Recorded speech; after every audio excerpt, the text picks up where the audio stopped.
6 గ్యారంటీల్లో కీలకమైనటువంటి రాజు యువ వికాస పథకానికి పిల్లలకి డబ్బులు ఇస్తామన్నారు. పోయిన ఆగస్టు 15కి ఇస్తామన్నారు, ₹1 ఇవ్వలేదు. లబ్ధిదారులను ఎంపిక చేసి అట్లా పెట్టుకున్నారు. తర్వాత మహిళలకు ₹2,500 ఇచ్చేది ఇవ్వలేదు, వాళ్ళు ఎదురు చూస్తున్నారు.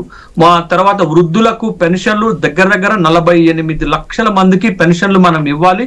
దరిదాపు 4,000 ఇవ్వాలి, 2,000 నుంచి 4,000కి పెంచాలా, అది కూడా చేయటం లేదు అనేటటువంటి విషయం గమనించాలి. కాబట్టి 6 గ్యారంటీస్ ని పూర్తి స్థాయిలో అమలు చేయటం లేదు. వీటి కొనసాగింపుగా ఇంకా చాలా హామీలు ఇచ్చారు, వాళ్ళకి గుర్తుందో లేదో. ప్రభుత్వ పాఠశాలల్లో పనిచేస్తూ మధ్యాహ్న భోజన కార్మికులకు 10,000 పెంచుతూ ఉన్నారు. SC ST BC వర్గాలకు 25 లక్షల ఆర్థిక సాయం అన్నారు. తో పాటు 42,000 యూనివర్సిటీలో పనిచేస్తున్నటువంటి పార్ట్ టైం లెక్చరర్స్ ఎవరైతే ఉంటారో వాళ్ళ గౌరవ వేతనాన్ని 42 నుంచి 50,000 చేస్తా ఉన్నారు.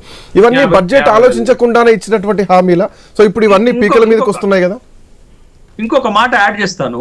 56,000 కోట్ల రూపాయలు ఒక 6 గ్యారంటీలకే కాకుండా మిగతా సంక్షేమ కార్యక్రమాలు సంక్షేమాని కోసం 35,000 కోట్లు, అంటే మొత్తం ఆల్ టుగెదర్ 3,04,000 కోట్ల రూపాయల బడ్జెట్ లో 91,000 కోట్ల రూపాయలు సంక్షేమానికే కేటాయించారు. కేటాయింపు గణమంగా కనపడుతున్నప్పటికీ కూడా వాస్తవ పరిస్థితులలో ఖర్చు చేయటంలో రాష్ట్ర ప్రభుత్వము వైఫల్యం కనపడుతుంది. కాబట్టి వాళ్ళు ఆశించినటువంటి ఫలితాలు